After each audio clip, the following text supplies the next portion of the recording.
Good morning, everybody. The time is 9:32 a.m. Today is Thursday, September 28th, 2023. I'd like to call to order this meeting of the Alameda County Lead Poisoning Prevention Program Joint Powers Authority. This meeting is being conducted in a hybrid format. Members of the public are welcome to join us at 1333 Park Avenue in the city of Emeryville, or you may join us using the Zoom link provided for on the agenda for today's meeting. Members of the public can also submit written comment in advance by sending it to the clerk of this board using the email provided for in the agenda. This time we'll begin by asking for the roll call. Director Hardy, Director Miley, Director Vela, Present. Director. I'm sorry. Bella's not here. She's not here. Director Wingraf, Present. Director Gaio, Present. Director Butters. Here. Thank you. Thank you. We have a quorum. Now is the time for public comment. A member, give me 1 second. Come somebody. Will you please recall Director Bella? Director Vela. Present. Great.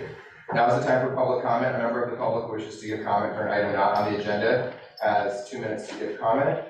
See no members present here. Do we have any hands raised online? No. Did we receive any written comments? No comment. Okay, thank you. Public comment is now closed. Item 3, members, is the consent agenda. It's the meeting minutes from the July 27th, 2023 meeting. Are there any corrections, notes, or other addendums that you wish to provide? Seeing none, is there comment? Seeing none, motion by Gaio. Second by Wengraf. Please call the roll. Director Hardy, Director Miley, Director Vela. Aye. Director Wingraf. Aye. Director Gaio, Aye. Director Butters. Aye. The meeting minutes from July are approved. We'll turn now to the director's report. Director Barry Brooks. Good morning, directors, and welcome back from your August recess.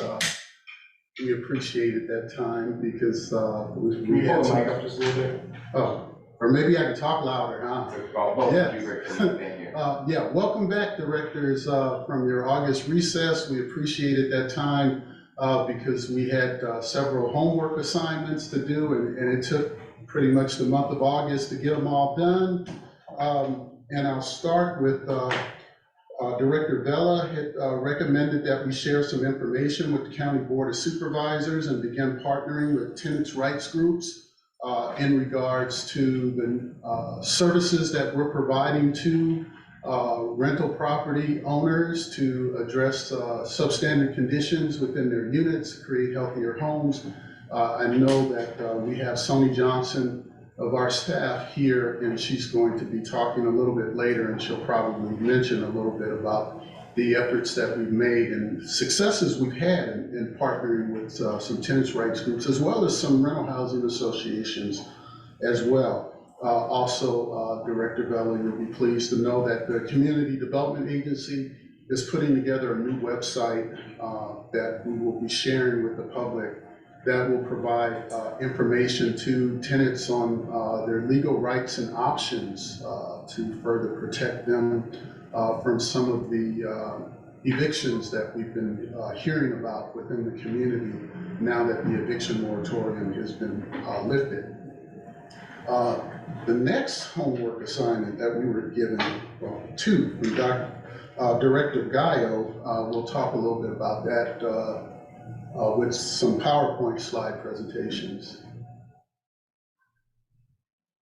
you want me to share? Yes, please. The last one. Good.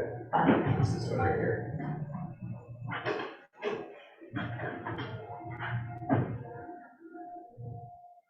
And while we're getting those slides up, the two things that Director Gaio had asked us to work on over the summer was one, to reach out to the other lead settlement jurisdictions to get some information on best practices. The other was to do some research into proactive rental inspection programs to come up with some information on who's doing that well, in part because City of Oakland is now looking at a proactive rental inspection ordinance. Let's see, there's one slide, I think, before that one that talks about the, that one right there. In terms of Director Gallo's directive to reach out to the other jurisdictions that are involved in the use of lead settlement dollars, we had the pleasure of presiding over the Western Region Lead and Healthy Housing Conference in August. We had over 200 healthy housing professionals, public health professionals, and code enforcement folks come to that conference. We had presenters, speakers from as far away as Washington, D.C., the Deputy Director for HUD, Lead Hazard Control and Healthy Homes, Michelle Miller, actually came out and spoke. We had the Director of the California Department of Public Health, Child Lead Poisoning Prevention Branch, Shakur Azimi Galan, was also amongst the special presenters there at the conference. But in terms of Director Gallo's requests, the last day of the conference, we were actually able to bring together the representatives for all of the jurisdictions that are involved in the lead paint settlement. So just a little bit of history on that. Good morning, Director Hardy. A little bit of history on that. The lead paint work group, as it's called, this is representatives of all of the jurisdictions that were involved in the lawsuit, began meeting back in 2014, meeting like every 4 to 6 months. Over time, it was once a month. Now it's once every other month. The reason why those jurisdictions got together and formed that work group was they wanted to begin to share with one another their plans for the use of the settlement dollars. Back in 2014, when we got the original judgment in which it was going to be $1 billion to be split amongst those 10 jurisdictions, and they were to have only 4 years to spend the money, it was imperative that we all get together and begin to talk about how we were going to pull that off. Now, as you know, over time, due to the paint companies going through the appellate courts, all the way up to the state Supreme Court, and then eventually the US Supreme Court, at each step of the way, they were able to make arguments that reduced that judgment to where we ended up in 2019 when it went to the Supreme Court. The Supreme Court refused to hear it, and then the paint companies asked for out-of-court settlement. By then, the judgment amount had been reduced to $300 million. And so Oakland, Alameda County, for example, under the original judgment would have received $100 million, but they would have only had 4 years to spend it, and they could only use it on lead paint remediation inside of homes. Under the settlement, no longer 4 years to spend the money. You could use the money any way you wish, as long as it was related to lead poisoning prevention. But in our case, Oakland, Alameda only receives $24 million. But even though all of the jurisdictions are receiving far less money than that original judgment, they continue to have these meetings because they did want to share ideas, come up with best practices for how the money could be spent. And at the Western Region Lead and Healthy Housing Conference, we actually met for the first time in over 3 years in person. During the pandemic, of course, we were meeting, but it was on Zoom. So as you can see in the pictures, there was a pretty good turnout of attendees from the conference who wanted to actually sit in and be flies on the wall as we held our meeting. And so what we did was, as you can see there, the lady in green is actually Karen Yu, who is responsible for the implementation of the lead paint settlement dollars in City and County of San Francisco. Each of us got up and actually presented to some of the attendees at the conference and shared with them what we've concluded in terms of how we're going to spend the money within those jurisdictions. So I'm happy to report that Oakland, Alameda seems to be the most progressive in terms of use of the dollars. And I say that because what we heard from the other cities and counties was that they're going to use the money to basically model the HUD Lead Hazard Control Grant, which is something we've been doing for over 30 years. But many of the jurisdictions don't have HUD Lead Hazard Control grants, and so they want to model it, but they don't quite know how. And they've been leaning pretty heavily on our staff, in particular our Deputy Director, Dale Hagan, who is like considered a national guru of how to implement lead hazard control grants. City and County of San Francisco is a little bit unique because they decided that they won't do lead paint remediation throughout the interior and the exterior like some of the other jurisdictions. They're just gonna do window replacements. They decided that that's one of the key areas where children get lead poison because they're pulling up on the window sills and looking out the window and they're getting, lead paint dust all over their fingers. And plus they see some opportunities for energy efficiency in terms of replacing windows. The other jurisdictions are basically going to run it like a lead hazard control grant, where they're going to do lead paint remediation on the interior and the exterior.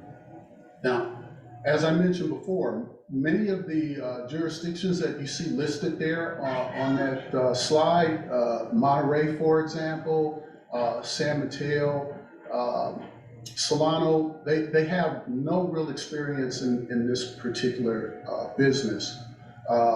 Ventura actually used their money to apply for a HUD lead hazard control grant, and they've received it. So they're going to be able to actually expand on their work, which I'm very impressed by that. I've been asking all the jurisdictions, I guess I failed to mention, I preside over all the meetings of the statewide lead paint settlement work group. I've been encouraging the other jurisdictions over the last few years to use the money in a way that you can actually expand on it. Don't just try to quickly spend it on paint remediation projects and be done with it. But unfortunately, many of the jurisdictions, because they're really not equipped to do this, that's exactly what they're gonna do, is just try to hurry up, spend it, do some lead paint remediation, and be done with it.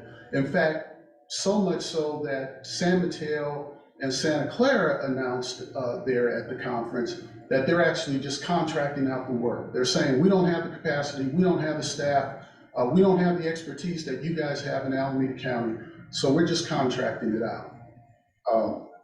Interestingly enough, after they put it out the bid and they contracted out, very soon after, we were being contacted by the very people they contracted with and said, and I'll quote one person who says, I have no clue how to do this, Larry.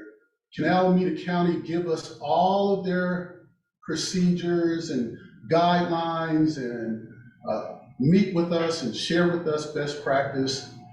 Fortunately, we're used to doing that. HUD actually has asked us to do that with some of the other HUD grantees like Fresno and Sacramento. And so we went ahead and said, we'll help them. But it is kind of a frightening thought to know that some jurisdictions are contracting out to people who do not have the expertise. And that's why I'll conclude this slide with saying I think that we are fortunate here in Alameda and Oakland, in so much as Oakland with their race and equity impact analysis is recommending something broader as well in terms of the use of settlement dollars to not only do lead paint remediation, but to do testing of homes, testing of children, and also expanding the pie in terms of seeking public-private partnerships, corporate investments. We, with Alameda County for the unincorporated area, we're basically doing that same thing. But maybe a little different in terms of we've already began to implement those types of programs with our lead settlement dollars. City of Oakland is still in the planning stages of that. In fact, we met with the City of Oakland negotiations team to figure out how to spend some of the lead settlement dollars back in July, but we haven't heard from them since then. So that's it, Director Gaio, in terms of what took place in August and what we learned. Do you have any questions? Yeah, so at the last meeting that we had, there was a report from code enforcement And they did make reference to the money that's made available to the labor program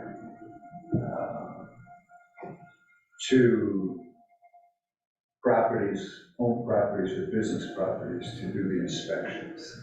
So you are engaged in, there's a lot of creativity sometimes. Like you said, a lot of people don't have that experience, and we do have a huge deficit, and we want to make sure that the money that's allocated to help the neighbor, that it is invested in the neighborhood. So you're involved with that direction and leadership, and what other cities have done to improve the neighborhood? Yes, Director. In fact, we can move on to the next slides because that was one of the other requests you made of us over the summer, was to look at other cities and counties with proactive rental inspection programs. I'm quite proud of the fact that City of Oakland is looking at a proactive rental inspection program to model after the City of Rochester, New York, and I'll talk a little bit about that in a moment. I have been meeting with the city's staff for quite a few years and actually set up a meeting with them and the folks from Rochester so they could learn some more. And then, of course, the $4.7 million that City of Oakland received back in 2022, it was my understanding that a portion of that $4.7 million was going to be spent to hire a consultant to help them develop a proactive rental inspection program, as well as they were going to hire a consultant to help them develop a child lead poisoning prevention program in order to implement many of the recommendations of the Oakland Race and Equity Impact Analysis. Very impressed, Oakland has already passed their ordinance to require a permit on any work that's being done on a pre-1978 house. And as a result of that, and the fact that they got all of their building inspectors and code enforcement officers trained in lead safe work practices, that they're all now EPA renovation, repair, painting certified. David Miles, who is the head of your code enforcement unit, will be receiving a commendation from the Alameda County Board of Supervisors next month. And I'll probably share some pictures at the next meeting in terms of him. Thank you for that information, Mr. Brooks. We still have 6 vacancies. In code So enforcement. there's nobody there, then nobody inside of the neighborhood doing the work. Yeah, code enforcement. So if you know anyone that looking for a job and wants to do code enforcement, we have 6 vacancies. I will That's certainly this week. I will certainly put that out to the California Association of Code Enforcement Officers. Thank you. Next slide, Guide to Proactive Rental Inspections. Director Gallo, I will make sure that this document is made available. It was produced here in Oakland by Change Lab Solutions, which is a very well-respected organization known nationally for coming out with publications based on research on a number of different issues, and they do have some attorneys there who have also worked on developing things like a template for proactive rental inspection ordinances. I also have had an opportunity to provide some input into this publication, and we'll make sure you receive it. As you can see, there are some examples that are included in the book. These are just a few excerpts where they shared examples of other cities that have proactive rental inspection programs, and they do a bit of a deep dive into those programs. So I'll make sure you receive this guide book, and I'll make it available to the rest of the directors. Yeah, I'd like to make a request on this item. So I guess a background question, so there's a guidebook here. So the cities that are listed here, I think you cut from table 3, are they using a uniform rental inspection ordinance? Is there like a model ordinance, or are they devising their own inspection plans and they're all kind of unique and separate and there's just a few commonalities? I would agree with you that they've had to kind of tweak them to fit their community, to fit the needs of their residents, also to address the political issues, for example, in terms of the rental housing associations pushback. So in some cases like LA, they inspect all units regardless. In some other cities, they have what's called a self-certification program where they allow some landlords to actually inspect their own units, and they have to turn in a form to City Hall, signed by the tenant saying that the unit has been inspected and that everything is okay. And then what happens is code enforcement will do like random audits to make sure that the landlords are being honest when they turn those forms in. If they find out that they forced the tenant to sign and that there really are substandard conditions, then they're put into like a routine inspection program for anywhere from 3 to 5 years. So that's how some cities and counties have kind of dealt with some of the pushback from the landlords who didn't want to be inspected every year. So yes, directors, they vary, and that's one of the other reasons why that guidebook is a good thing to look at. And then Change Lab Solutions, their attorneys did come up with a template for any jurisdictions who wish to use it in order to develop their ordinances. Okay, so just to be clear, this proactive rental inspection guidebook, it covers more than just lead. It covers all housing quality standard issues. Yes, Yeah, I would like to see, can you make the guidebook available to us? I sure will. And because I'd like to, and I don't know if the guidebook, because I don't see an extra here, does it include, I grew up in Grand Rapids, Michigan, it just caught my attention. I'm just curious, like, does it include links or sites to their local ordinances if we wanted to go read those ourselves, or is there a way to get a copy of something like that? I can get you copies. If they're not there in the book, I can certainly send you links. Do others support getting that information? I would be really curious personally. You know, a city that has 90% of our housing stock is new in the last 15 years. It's maybe doesn't appear to be an urgent issue, but all of our housing stock is going to age at the same time, right? And so just thinking now about how to do rental inspections. I used to litigate housing quality standards against housing authorities for substandard housing conditions. So I would just be very curious to see what the rental inspection guidebook recommends on how cities do that. Okay, happy to make that available to the entire board. Let's see, next slide. I love this slide because the gentlemen, Ethan Guy and Alex Marchese, Director Guile, you may be familiar with them because they were, when they graduated from UC Berkeley, they actually came to work for the city of Oakland. Their master's thesis was on proactive rental inspection programs. And so you see to the left there a table of listing some of the jurisdictions that they looked at when they were working on their thesis paper. I will also make that available to the entire board because I thought it was a very, very good analysis of proactive rental inspection programs. It was done some time ago, but there's still a lot of relevant data in that report. Next slide, please. This is actually a comparison chart that was done once Ethan Guy came to work for the city of Oakland. He was actually for a period of time their chief resiliency officer, and he prepared a report on proactive rental inspection programs that was presented to your Community Economic Development Committee, but it never made it to the full council, so I don't know, Director Guy, if you ever saw it.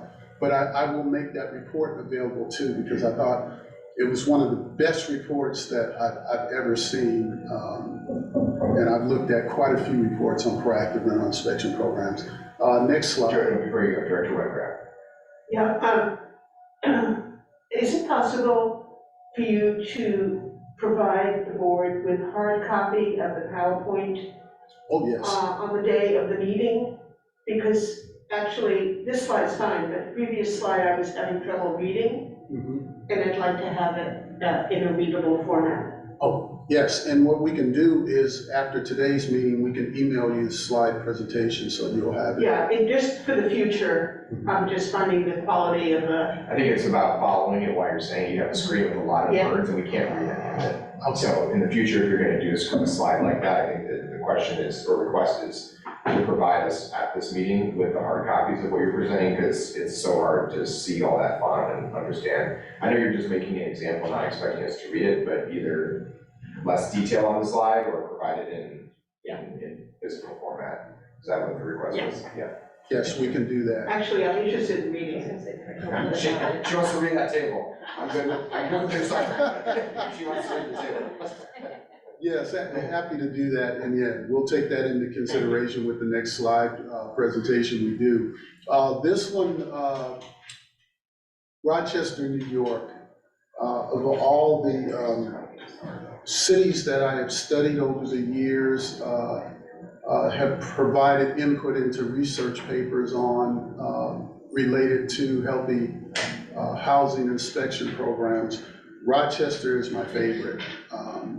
And that's because they did something that, as far as I know, no one else has done yet. There might be a few, but they trained their building inspectors and code enforcement officers to actually become certified lead sampling techs. So whereas most cities and counties will have a rental inspection program where they do the traditional, they'll look at the electrical, the plumbing, the structural issues, et cetera. Rochester is maybe the only one, there might be a few exceptions, that actually goes in and as part of their routine inspection program, they test for lead hazards. And that was the reason why when the City of Oakland, when in fact the JPA alternate, William Gilchrist, the director of Oakland Building and Planning, asked me, you know, who should we be talking to? I connected him with Rochester. That was a few years ago, and I think that's what sold him on the idea to work on this ordinance that the City Council, I guess, will receive either the end of this year or beginning of next year is what I'm being told. And it will be patterned after Rochester, New York. Rochester, New York is a rather small city, but had huge problems with regards to lead poisoning. And in fact, their proactive rental inspection program actually came about as a result of the action of a principal at an elementary school who discovered that more than 90% of the children in his special ed classes had been lead poisoned. Next slide, please. Again, I know now, tables like this, too small. This will be made available to you though.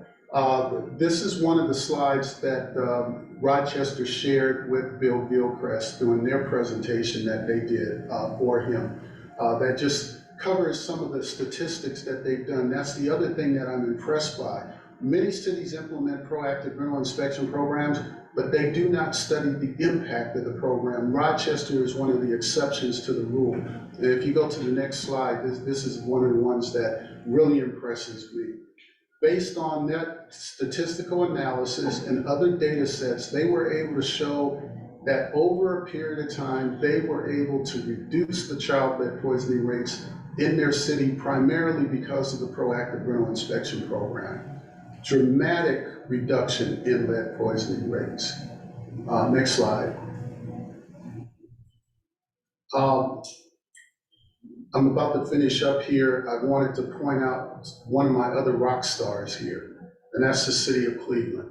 City of Cleveland, like several other cities now back east, are trying to pattern their proactive rental inspection programs after Rochester. But what makes Cleveland unique is in terms of two areas. Enforcement, as you'll see there on the right, they're actually prosecuting homeowners who do not comply with orders to abate lead hazards. And then on the left, they've created a public-private partnership in which they've raised over $100 million to fund their proactive rental inspection program and other child lead poisoning prevention services. Started with the Cleveland Clinic giving them $50 million, the city itself donating, I think, like $18 million of American Rescue Plan Act money, and then the rest of the dollars have been flowing in ever since from other corporate donors. It's a model that I think City of Oakland is in a great position to duplicate. Next slide. This slide here shows some of the other cities that have created similar public-private coalitions and have been very successful, anywhere from 50 to $100 million. But they've had coalitions that were made up of community folks that were willing to do the work in order to interact with those people in the private sector and get them on board with the coalitions. And I think that may be my last slide. Oh, this one. This was last minute, late breaking news. Director Gaio, but I think the other directors would be interested in this as well. I was contacted back on September 18, 19. The Environmental Protection Agency had completed a multi-year study of soil in West Oakland. Soil sampling primarily in the public right-of-ways. And they needed to present the report to someone. And so they called me. And what you see there is the slide, one of several slides that was presented to me when I met with representatives from the US EPA, as well as the California Department of Toxic Substances and Control. The report itself, 133 pages long, so I do appreciate the fact that they were able to do this slide presentation for me to kind of give me the background on what was going on in terms of this testing. Next slide, please. And when they explained to me the report and its objectives and the next steps, I immediately told them, before you release this report to anyone else, I will not even release this report until you have made contact with the Oakland City Council member who represents West Oakland, and that you will make contact with the member of the Board of Supervisors who represents West Oakland. Because what they concluded was, and I don't think anybody here will be surprised, is that the soil in West Oakland is contaminated with lead. Okay, well, we know lead is a naturally occurring element, and so you can find lead anywhere. But the studies show that in those public right-of-ways that they tested, and a few private properties, the lead levels were above the threshold that is acceptable to the state of California. Now, in many of the samplings they did in West Oakland, they said that the results showed that the lead levels did not meet thresholds to where it was a concern for the feds. But as I said, many of the samples proved that there was lead contamination above the California levels. As a result of the study, the State Department of Toxics has indicated that they want to go in as part of next steps and do sampling on private property, and particularly, they told me, in backyards, because they want to find out how bad it is in West Oakland. And that was the reason why I said, then you need to talk to the elected officials, because when you release this report, I know there's going to be pushback within the community. Next slide. Because you're identifying here, State Department of Toxics, all those little yellow spots, which you may not be able to see, but you'll receive this report, so you'll be able to see that map, are all the places where they want to do lead testing. And the sad part about it is the EPA has said that there are no particular sources that they can go after in terms of who to blame for the contamination in West Oakland. Therefore, this area will not be declared a Superfund site, and the feds will not be providing any money to do cleanup. The State Department of Toxics has said, yes, as a result of what we're seeing in this 133-page report, we want to go in and do testing of soil in the backyards of all these different properties, but we also have no money for the cleanup. So that is why I said you need to talk to the elected officials, because once this report is released, and it should be released any day now. I was told yesterday it would be released before the end of the week, because I believe it was Monday, they were able to meet with Supervisor Carson, and it was Tuesday or Wednesday, they were able to meet with City Council Member Fife and present all the data that they presented to me. And so they now feel that they can release this to the public. And I'm sure there's going to be some West Oakland residents who are not going to be happy about it. And that's the reason why this late breaking news to all of you here at the JPA. Just wanted to be aware. With that, is there one more slide? No, that is the last slide. Any questions? I'll take public comment first. Is there any member of the public who wishes to comment for item 4? And there's no comments online, correct? Okay, public comment is closed. Are the directors who wish to give comment? Ms. Hardy, do you wish to say anything?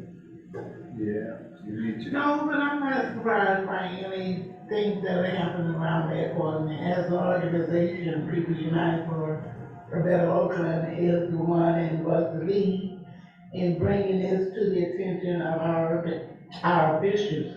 And that is why we have the Alameda County Lead Poisoning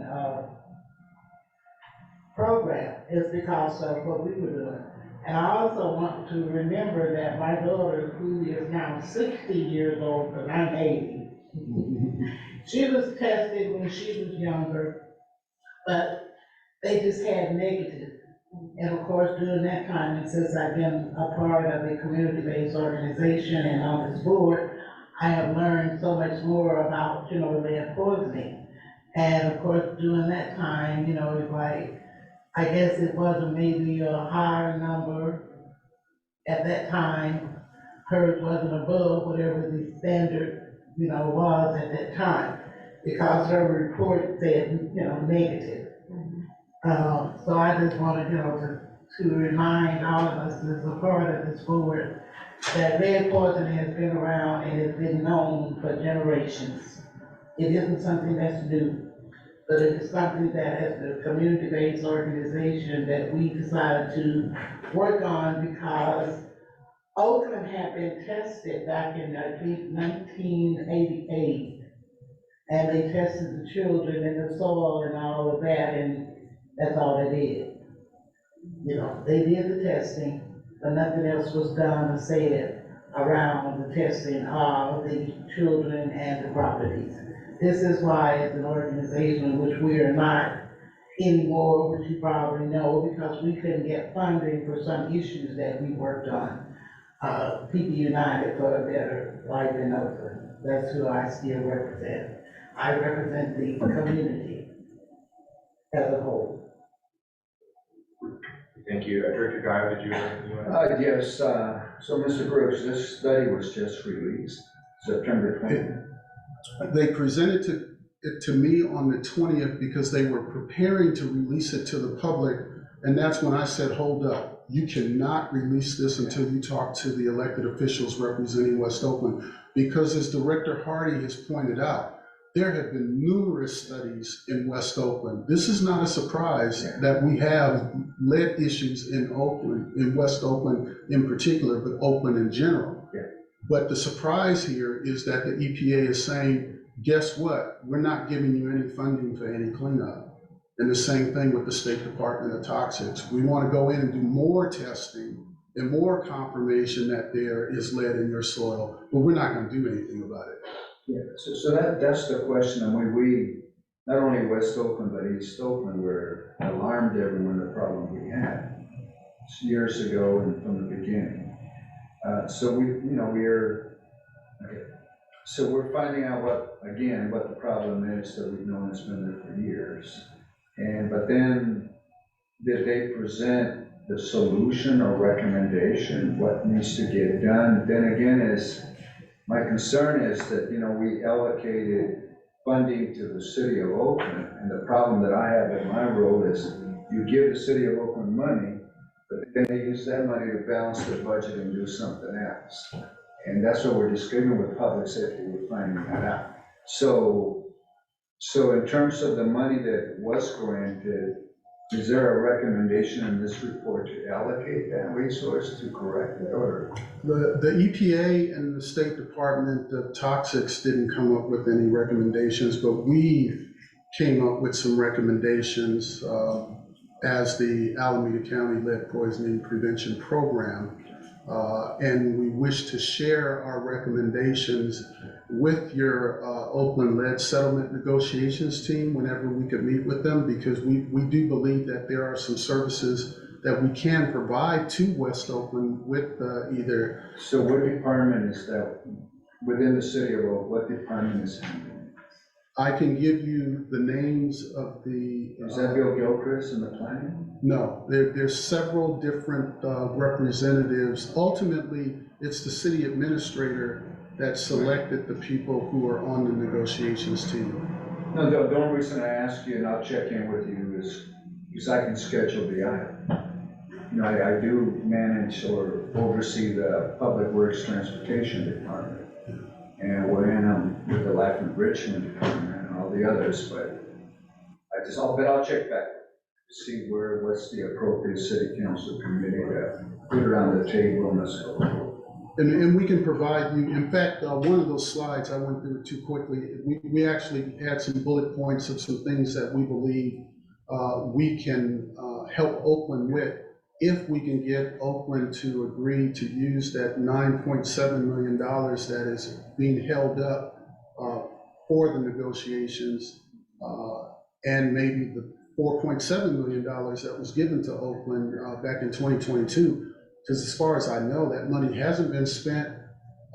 There is a possibility that maybe part of that 4.7 will be used for Oakland's code enforcement to do the proactive rental inspection program. But as you said, with all your vacancies, they probably won't be able to implement that right away. Okay, I'll check in with you. Thank you. Director Winograd. Yeah, thank you, Larry. First, I want to thank Ms. Harding for your activism over all of these years on this issue. You really have been a leader in your community, and my gratitude to you and appreciation. So looking at the map, I mean, contamination doesn't know city boundaries. What are the implications for Berkeley? That would be maybe a request to EPA to do a similar type of soil sampling study.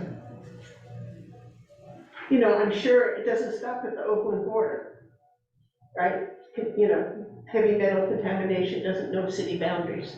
So, because Oakland was known as an industrial city for a long time, many, many years. And so like with the railroad trains and the water nearby, you had all of these elements, and you had all of these mechanical things, trains and whatever, going back and forth, you know, through the city of Oakland. That's why you see the railroad tracks in Oakland.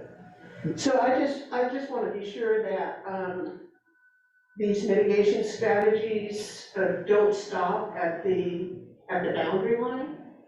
That you know, if there's some way Berkeley can be guided to become part of whatever the mitigation strategies are, we should be doing that.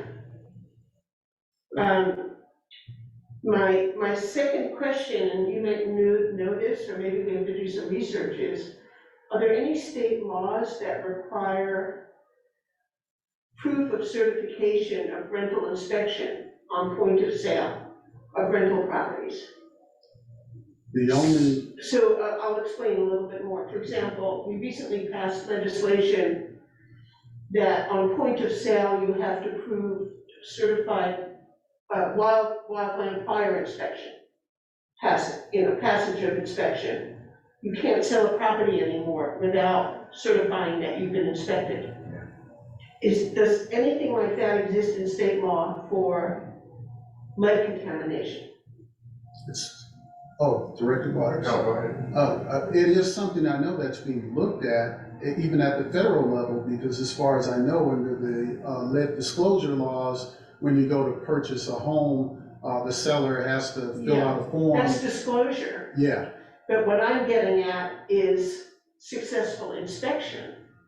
So there's a difference between, There is, yeah, there's, I think as Director Brooks noted, there's, real estate agents have an obligation to disclose information such as this house was constructed prior to 1978, it may contain lead, it may contain things like that. It's usually, legally, the diligence burden falls to the buyer to conduct an inspection that does the tests. The buyer has the option to do that, but there is no proactive or required inspection. okay, that's my question. Yeah. So that's something we might, look to for future legislation, because that means that properties can't turn over without them being cleaned up first. You're right. It was discussed at the Lead and Healthy Housing Conference. It was also being discussed at the national conference that's coming up. It'll be discussed, that's in October. I was asked to come and speak on a panel there, but we got so much going on here, I can't go, but I will get a report from them on that. I would think if there is a silver lining here in terms of the report, Director Hardy, you kind of nailed it.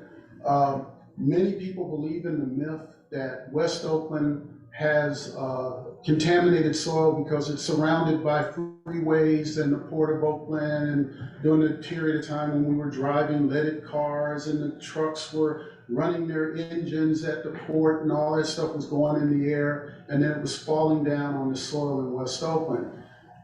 This report indicates that they didn't just do that shallow testing, which kind of would confirm that suspicion, but they actually dig down deeper into the ground.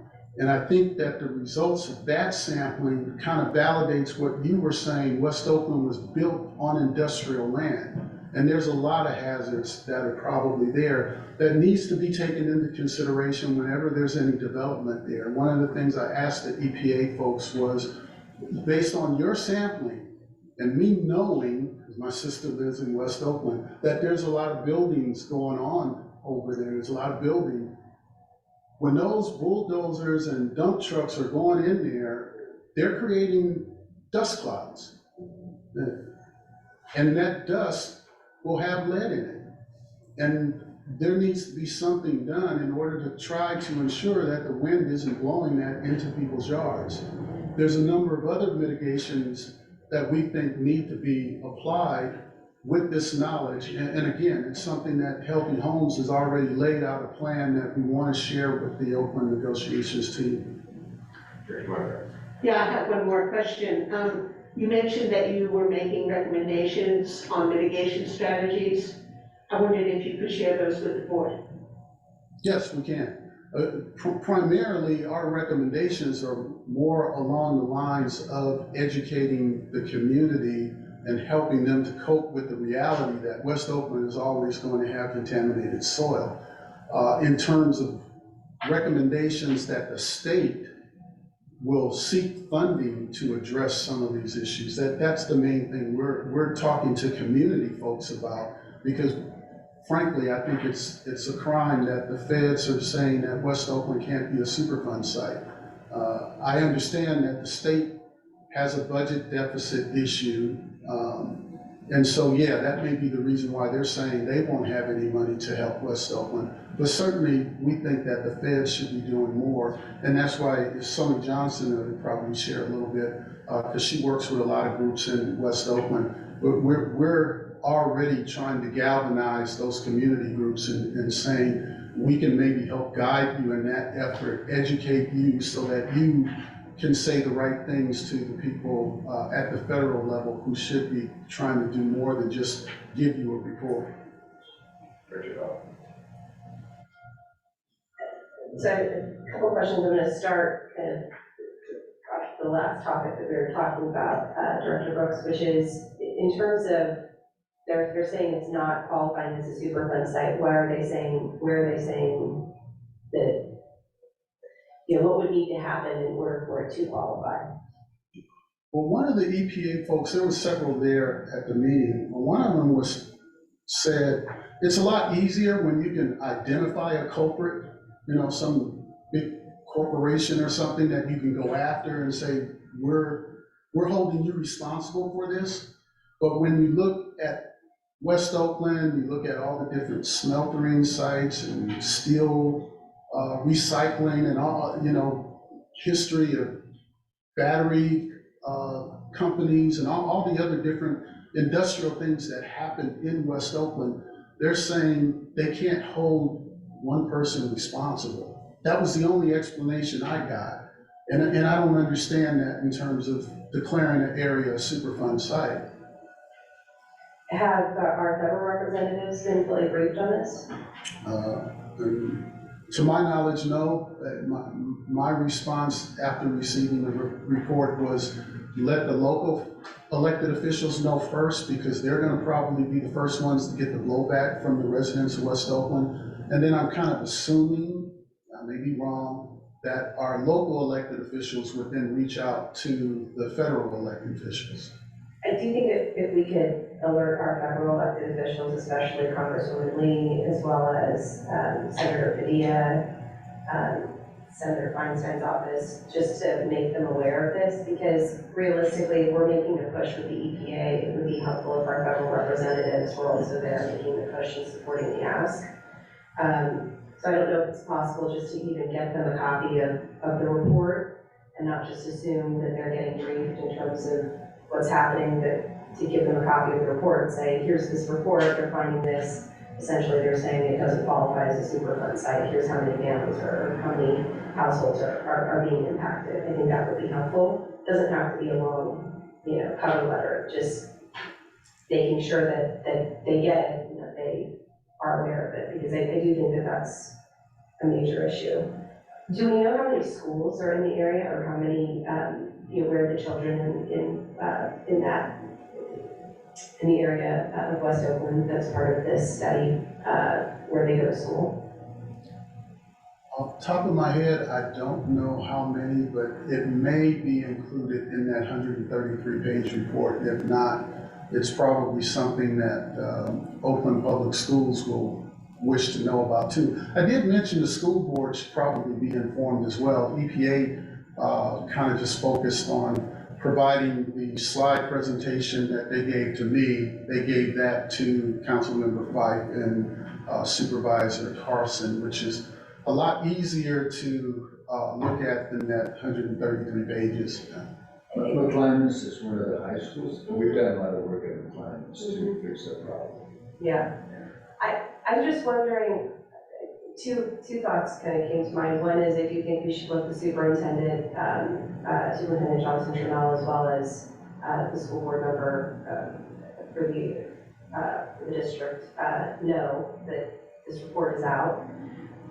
It may be helpful, and one of the mitigation recommendations, I think, relative to giving this information to the school board is that they may want to work with, one of their federally qualified health centers or something like that to have, some sort of pop-up to do blood lead testing, or to offer it, or to get information out to the parents of the students that might be impacted, and do that through the schools to let them know, hey, I just think as a parent, the last thing that you want to hear is, hey, there's this problem and we're not going to do anything. I think we have to think in terms of what are the proactive things that we can offer to people, and one of them would be, here's how you get your child tested.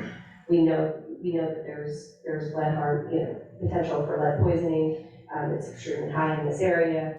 We're going to make it as seamless or as easy as possible for you. So I think if we can at least make that recommendation to them as part of our mitigation strategy, I think that would be helpful, and let them know that the report is out, because the last thing that we want to do is have parents who are upset and, want to know what services are being offered, and they just don't even know what the issue is.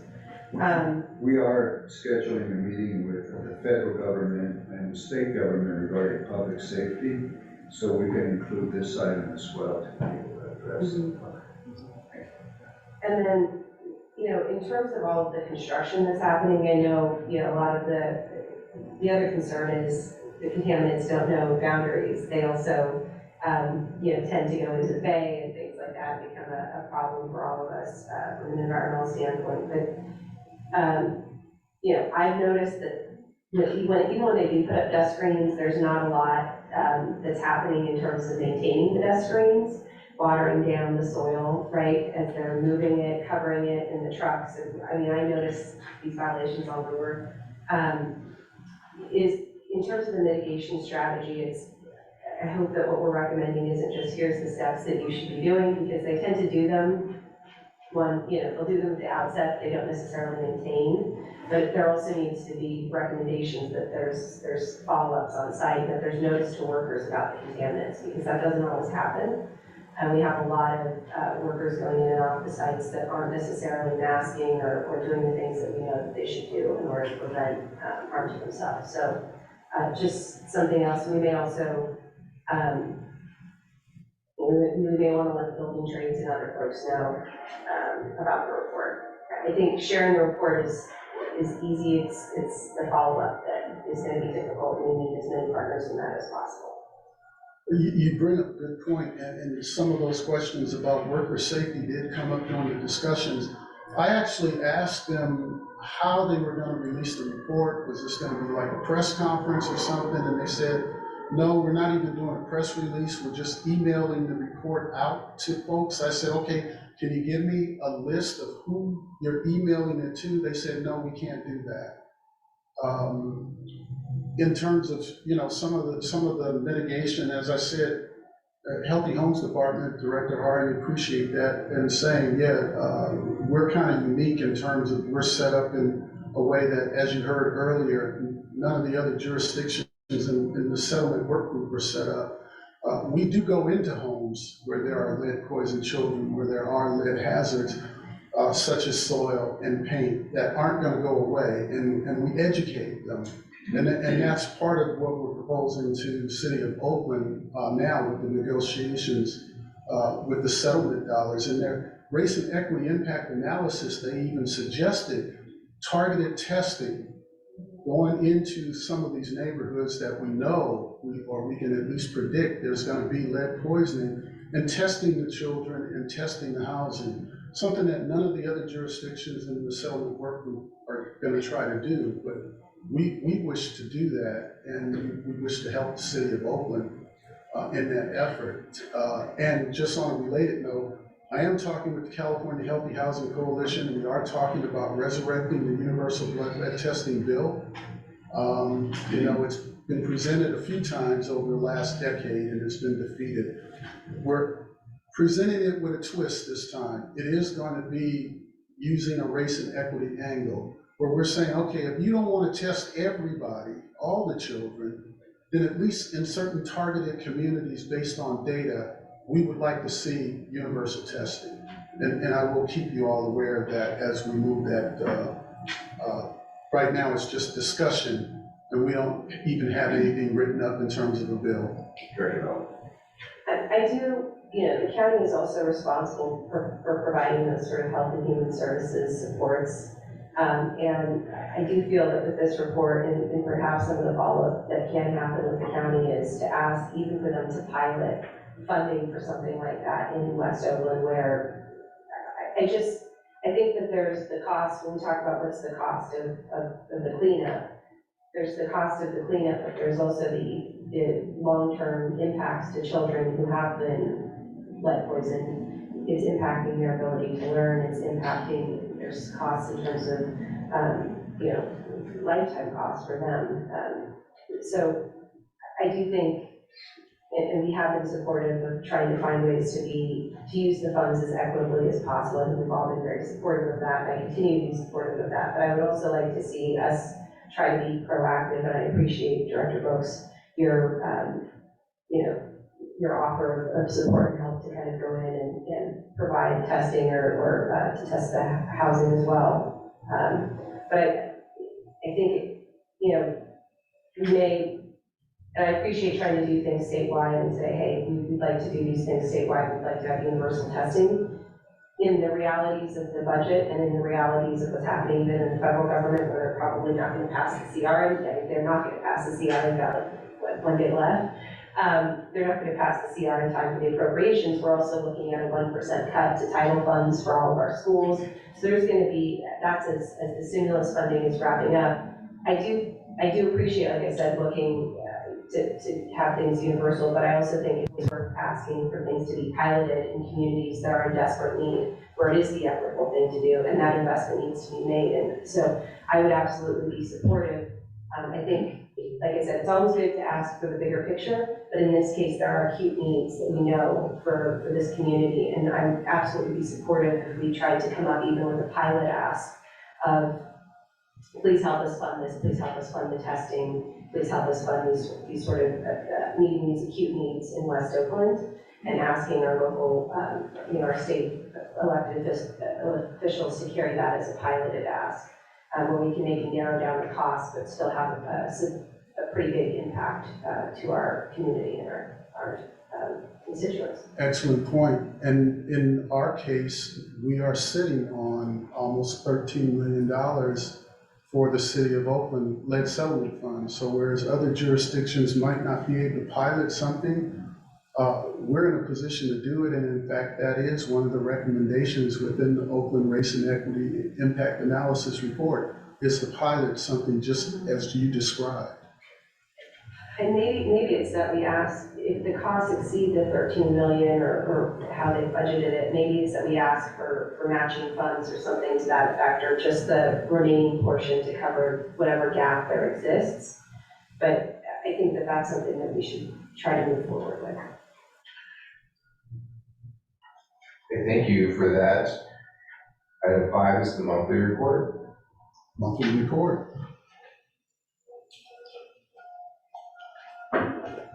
Hello.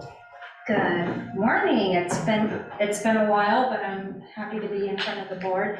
We've been doing a lot, and I really want to highlight some of the things that we have done out in the community. However, before I do start, I wanted to touch upon some of the items that Mr. Brooks had mentioned in regards to the EPA soil study for West Oakland, because we are in partnership with the majority of the communities and organizations that are in West Oakland. Some of the specific things that we plan to be put in place prior to the report coming out is alerting our CBO organizations, such as the West Oakland Indicators Project, but also ensuring that we have a safety sheet available to hand out to residents and to our CBOs, so that they do have some talking points on how to alert the community members and how they can continue to stay safe in regards to soil contamination. But we also want to make sure that they're aware, for West Oakland, soil is not the largest concern, that there are other hazards primarily with the home that they should be aware of. So we are going to be promoting our in-home consultation heavily in that West Oakland area, but we've also thankfully got a dedicated staff person to promote our CSA services, which do include the in-home consultations to all of the CSA cities. And that includes increased presentations with a lot of parent groups, the PTAs. We're going to be going to the CDC in Emeryville, as well as the PTAs in Alameda and in Berkeley. We're working with our Berkeley public health partners to get this information out, to alert them that we now have the capacity, the staff capacity, to conduct more in-home consultation services. And so that's going to be our primary response right now, but we are also encouraging residents to reach out to their public officials, because we would have more capacity if we can further the lead settlement negotiations. There's more that we can do, but we do need the funding in order to support the recommendations that we already have in place, because we know lead in soil, we know the communities. And so we have the knowledge, we need the funding. And so that's going to be our primary approach. The other thing is that, Director Vela, you had mentioned any type of outreach that we're doing with tenant rights organizations. So just last Saturday, we worked with the EPA. They did a train the trainer for a local CBO that is focused on tenants' rights. And so the CBO that they worked with is My Eden Voice.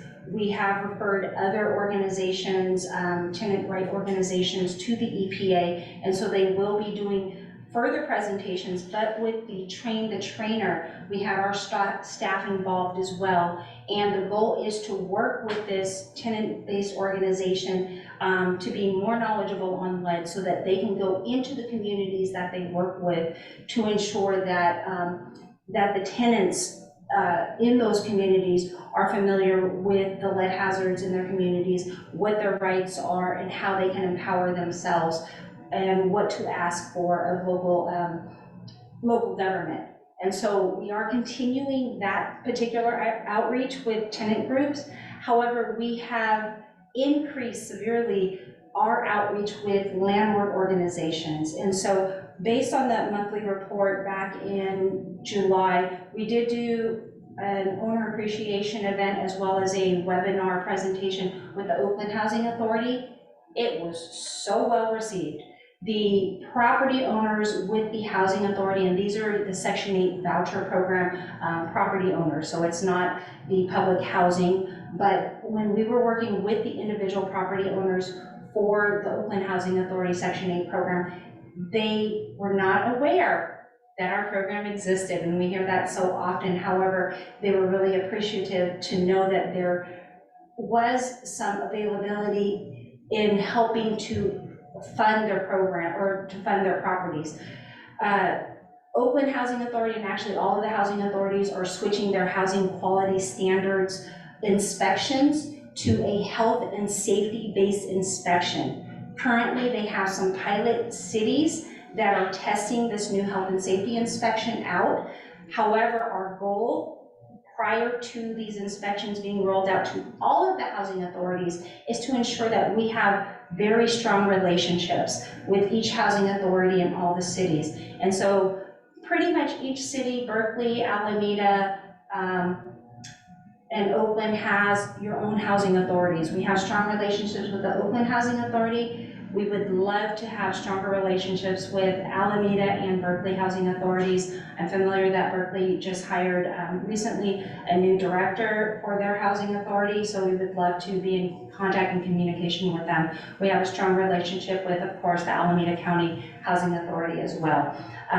And then as far as that landlord outreach, we're also reaching out to the Berkeley Property Owners Association, the Rental Housing Association of Southern Alameda County, and then the East Bay Rental Housing Association. We are planning to hold a symposium. Some of the concerns of the rental property owners is really just not knowing what services are offered and who they're offered by, because each jurisdiction has their own funding. They don't know if the county is offering certain grants, if the cities are offering certain grants, and who to apply for. So with the help of East Bay Rental Housing Association leading this effort, we will be working with them to do a symposium of government officials, the different housing programs that they provide, and rental property owners specifically, so that we can take that information directly to them and they can ask questions directly of the officials, of the departments, so that they can have more clarity and more transparency of the programs that are offered. So because that was a concern that we received from rental housing providers specifically when it comes to funding available. Now, in regards to the public outreach, it's been a long summer. So for the months of July and August, we were out in the community. A lot is opening up. People are antsy and itchy to be out in the public and to do things. And so we've attended a lot of different events. I am going to speak specifically for each of your cities.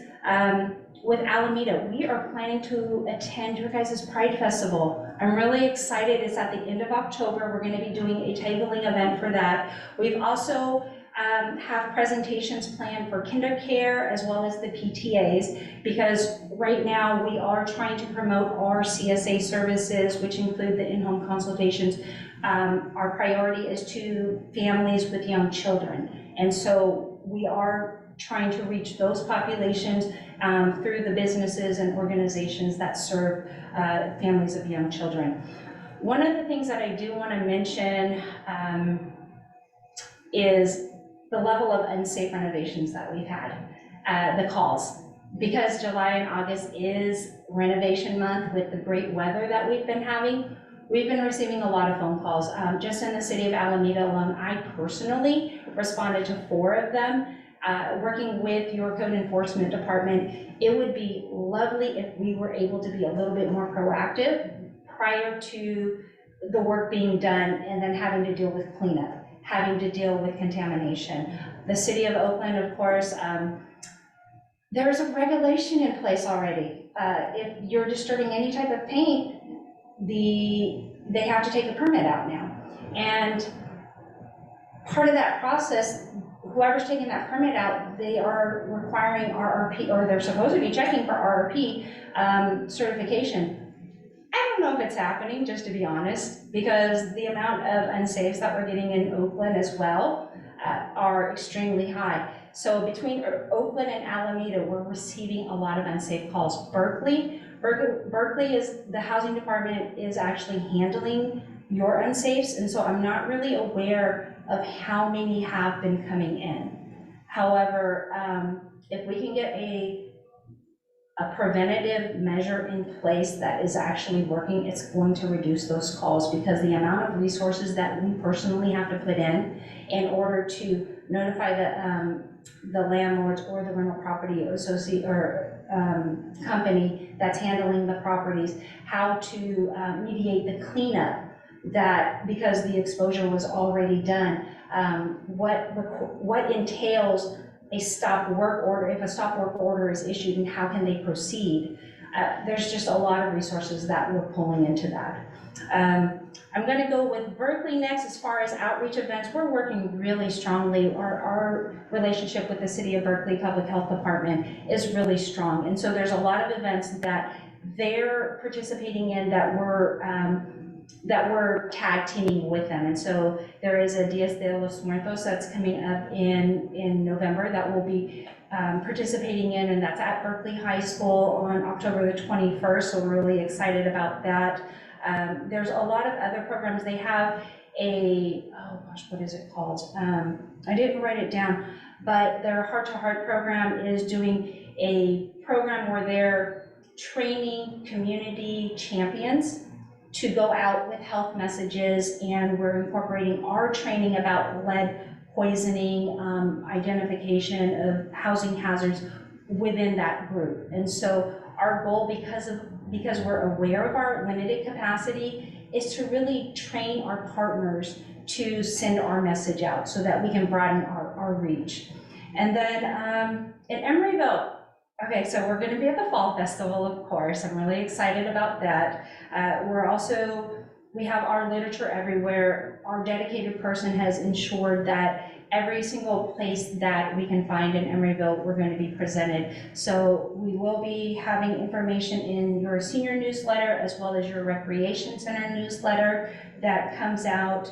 We have presentations planned for the CDC and any other areas, and this is to all of the board members, where we can just promote our services primarily for the in-home consultation, as well as our bucket, our do-it-yourself bucket. We are revamping that, and we are planning to give those out to certain identified partners. So the City of Berkeley will receive some of these buckets where homeowners can come, and if they're planning to do a DIY project on their property, they can get some basic supplies, and then they'll be linked to videos on our website on how to do the work safely if they're planning to do it themselves.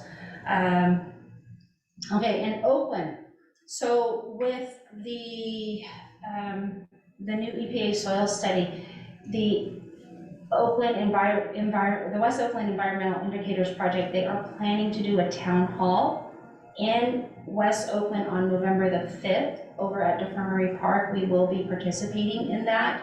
And so there will be calls to action of the residents in that area. And so I'd love to elaborate more on that afterwards, because I think it's going to be a great event. Again, with the housing authorities and the rental housing associations, those are our primary focuses currently. And we're planning to roll out a county-wide outreach program for home-based childcares and center-based childcares.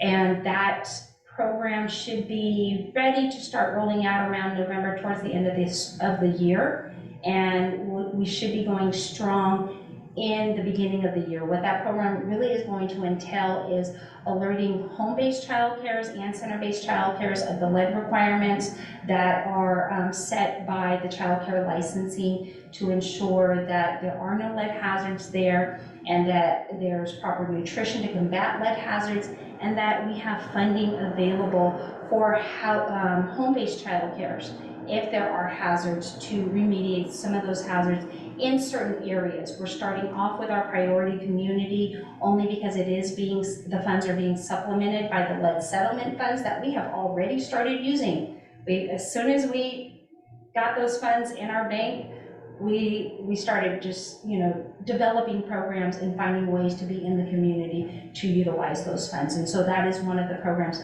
that the settlement funds are going to be going towards. We are working with some mental health organizations and tenant organizations such as the Davis Street. They did a health fair, so we were able to get there. We're working with senior communities because our data is showing that seniors, our grandparents, they're the ones that are in generational homes, but they have fixed limited income to be able to repair their homes. And so this is another identified target audience that we'll be reaching out to more so. And then in regards to some of our other events during July and August, as Larry had mentioned, the Western Regional Lead and Healthy Homes Conference. We have some other conferences, but Larry is a guest speaker pretty much to every conference throughout the nation. We're regarded as experts nationally, and Larry is definitely upholding our reputation on that front, and so we're really proud about that. We're continuing our presence in a number of different collaboration groups, and they're all listed on our activities report, so I'm not going to go through each of them. But one of the other things that we're doing to reach out to tenants is we're standing in lines at the food banks and the food distribution sites. We're in lines talking to the people because the lines are pretty long, and we're increasing our foreign language capacity to Cantonese, Mandarin speaking participants, as well as Spanish. So we have dedicated staff that do speak Chinese or Cantonese and Spanish, and we're sending them out into these groups because Alameda County is doing our own housing quality survey of tenants. It's specifically in the unincorporated area. However, we found that landlords were doubting the results of the previous study that was done in 2016 because they were done through tenants' rights organizations, and they felt that the results were skewed.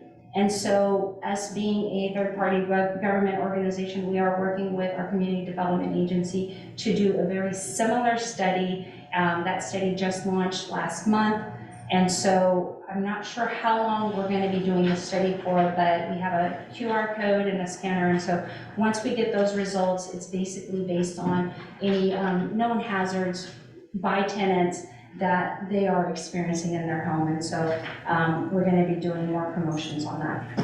That is all that I have for right now. Oh, no, it's not. Wait a minute. Lead Month is coming up in October. I have flyers that I'm going to give out to you. We have a lot of activities planned.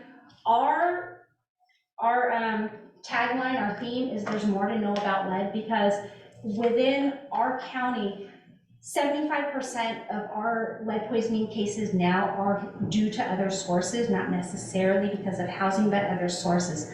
The state lead program, their theme is lead in aviation fuel. Now, we do have 3 airports that were identified that have the piston engine aircrafts and propeller planes that still uses leaded aviation fuel. And those airports are in Livermore, in Hayward, and Oakland International is also considered. So the data that we had such a great presentation by our public health nurse who did additional research on this topic, because we really did not feel that this was going to be a primary source of lead poisoning for the children in those communities. However, because they did identify Oakland, they said anything within a 1 mile radius of the runway, there is some potential for lead exposure in not only the air, but also in the soil as well as the dust. We're still doing more research. If Bay Farm gets wind of this, there's schools in Bay Farm, there's parents that are very active in Bay Farm. Also areas of Oakland around 98th Ave, near the airport, over in that Costco area, there's a cluster of homes there as well. So we are planning to do some specific outreach to those areas and to just really dispel some of the myths, but also identify ways that these families can keep their homes safe and identify any potential lead hazards. So that is coming online. There are going to be some specialty speakers during Lead Week. We've actually extended it to Lead Month. So the whole month of October, we will be having presentations, webinars, working with groups, being out in the community. We plan to do quite a bit. So we do have a flyer that is available in, I think, 6 different languages. I can ensure that we can get these flyers available to you if you can help us identify groups or areas where we can post this information, because we're doing a very huge push through the media as well to really do broad general outreach on the concerns of lead, that it's not just the home, that there are a lot of other sources that we want people to be aware of. And so this is our big campaign coming up in a few days. Thank you. Thank you. Is there any public comment on this item? No. Public comment is closed. Are there any questions? Director Bella? It's a statement, but in terms of the outreach to Bay Farm, I'd also make sure you connect with our Rec and Parks folks, because they administer our we call it the TOTS program, the ARPD TOTS program, which is essentially like a play-based preschool, which has 2 locations in Bay Farm, one at Godfrey Park and one at Lydecker. Oh, great. And they also run a number of after-school aftercare programs in connection with the school district at those parks.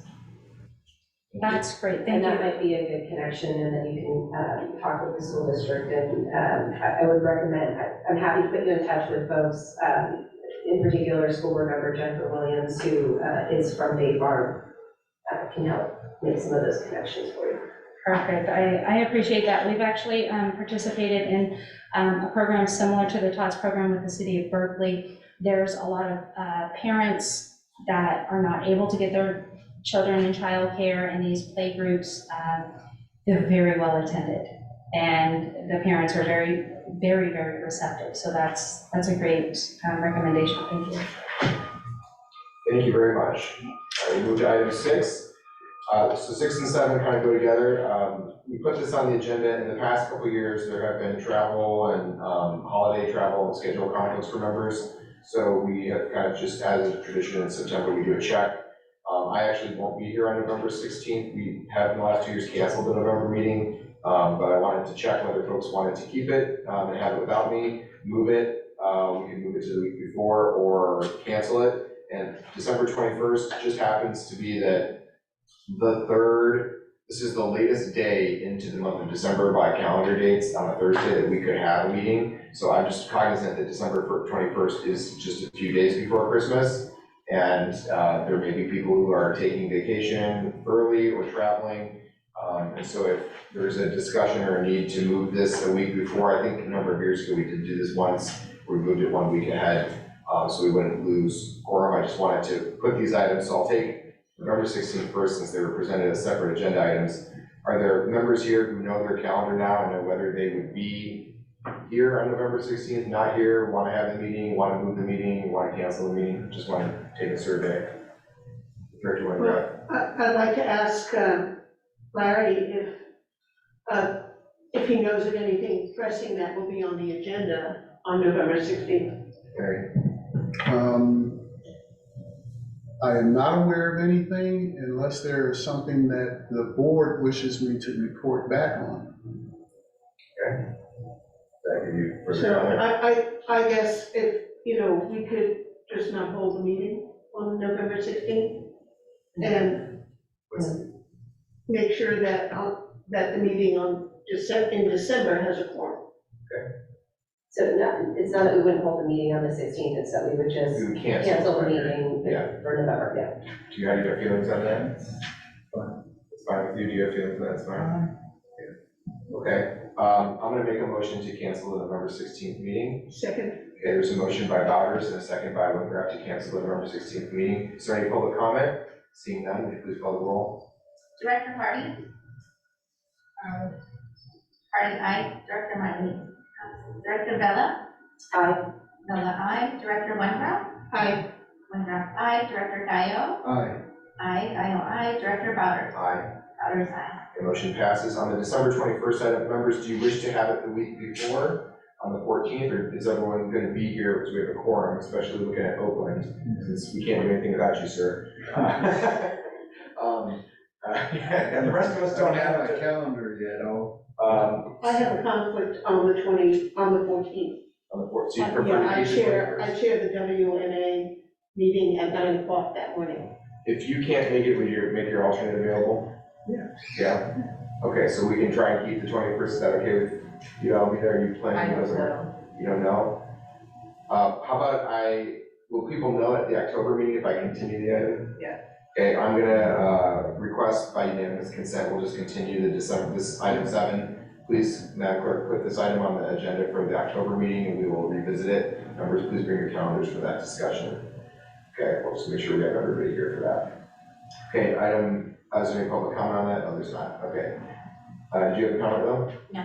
No, okay, item 8, future agenda items. Are there any members who wish to request a future agenda item? Seeing and hearing none. Item 9, are there any announcements by members of the board of directors? Seeing and hearing none. Madam Clerk, I somehow still did it. 10:59, we're adjourned. Thank you. Thank you.